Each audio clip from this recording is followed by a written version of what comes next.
Ushbu video doim test qilib noto'g'ri bajaradigan ayollarga bag'ishlangan.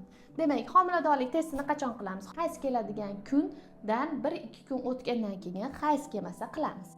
Demak, testni sotib olganimizdan keyin ertalabki siydikka ushbu testni maksimal yoki qizil chizig'igacha botiramiz. 1, 2, 3, 4, 5.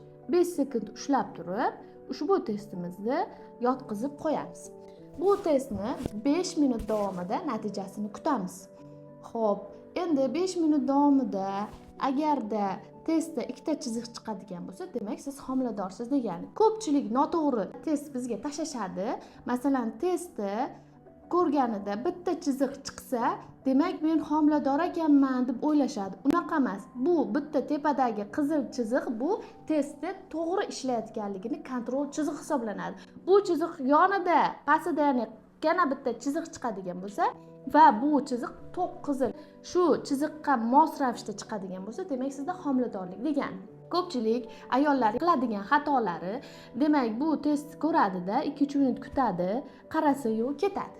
Keyin yarim soatmi, 1 soatmi yoki qanchadir vaqt o'tgandan keyin kelib qarasa, shu chiziqning yonida xira chiziq qoladi. Keyin aytadiki, "Voy, men testni noto'g'ri chiqdi deb o'ylabman." Keyin qarasam,